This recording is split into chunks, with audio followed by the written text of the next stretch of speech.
1960 ते 1990 या काळात जन्मलेली पिढी ही बदलांची साक्षीदार पिढी आहे, जिनं बदल पाहिलाच नाही तर तो जगला आणि पचवला आहे. आज ही पिढी 30 ओलांडून 60च्या आसपास येते आहे.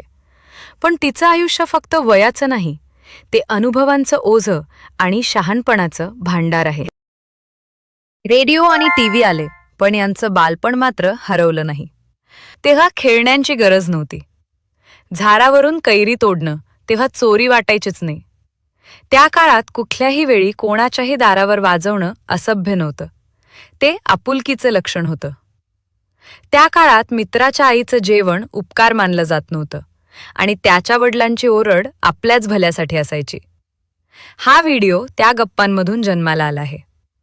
या पिढीतल्या एका दादासोबत रात्रभर चाललेल्या संवादातून ज्या आठवणी बाहेर आल्या त्या आज तुमच्यासमोर मांडतोय.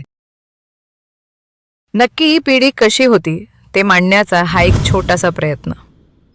कुणाचेही बाबा शाळेत आले की मित्र कुठेही खेळत असो 70च्या स्पीडने तुझे बाबा आलेत, चल लवकर, ही बातमी पोचवणारी ती पिढी. पण गल्लीत कुणाच्याही घरी कसलाही कार्यक्रम असला, विधी निषेध न पाहता वाटेल ते काम आपुलकीने करणारी हीच पिढी. भाड्याने व्हीसीआर आणून 4-5 पिक्चर पाहण्यासाठी पैसे गोळा करून एकत्र बसणाऱ्या मित्रांची ही पिढी. शिक्षकांचा मार खाणं यात काही गैर वाटायचं नाही, फक्त घरी कळू नये, कारण घरी परत धुतात ही भावना जपणारी पिढी. ना मोबाईल, ना SMS, ना व्हॉट्सॲप, तरीही भेटीसाठी आतुरतेने वाट पाहणारी पिढी. लिव्ह इन तर दूरच, लव्ह मॅरेज म्हणजे मोठं डेअरिंग समजणारी आणि शाळा कॉलेजमध्ये मुलींशी बोलणारी मुलं ॲडव्हान्स मानली जाणारी पिढी. तेव्हा बालवाडी नावाचा प्रकार नव्हताच. 6-7 वर्षानंतर स्वतःच शाळेत जायचं. शाळेत गेलो नाही तर कोणाला काही वाटायचं नाही.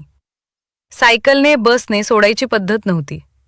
मुले एकटी शाळेत गेली तर काही वाईट होईल अशी भीती आईवडिलांना कधी वाटलीच नाही. पास ना पास एवढंच माहीत होतं. टक्केवारीशी आमचा कधीच संबंध नव्हता. शिकवणी लावली आहे हे सांगायला लाज वाटायची, कारण ढ म्हणत हिनवलं जायचं. पुस्तकात झाडाची पानं आणि मोरपीस ठेवली की आपण हुशार होतो असा ठाम विश्वास होता. आईवडिलांवर आमचं शिक्षण ओझं वाटायचं नाही. मित्राच्या सायकलच्या पुढच्या दांड्यावर एक, मागच्या करिअरवर दुसरा, रस्तोरस्ती फिरणं आज आठवूनही थांबत नाही. शाळेत मार, अंगठे धरून उभं राहणं, कान पिरगळणं, तेव्हा इगो आरवा यायचाच नाही, कारण इगो काय असतं हेच माहीत नव्हतं. मार खाणं दैनंदिन जीवनाचा भाग होता. मारणारा आणि मार खाणारा दोघेही समाधानी असायचे. बिनचपला, कुठलाही चेंडू, लाकडी बॅट, ग्राउंडवर क्रिकेट खेळण्यात जे सुख होतं ते आम्हालाच माहीत. पॉकेट मनी कधी मागितला नाही, वडिलांनी दिलाही नाही. गरजाच नव्हत्या. 6 महिन्यातून कुरमुरे फरसाण मिळालं तरी आम्ही खुश. दिवाळीत लवंगी फटाक्यांची लढ एक एक करून उडवण्यात कधी अपमान वाटला नाही. आईवडिलांना आय लव्ह यू म्हणता आलं नाही, कारण ते शब्द माहीत नव्हते, पण प्रेम मात्र भरपूर होतं.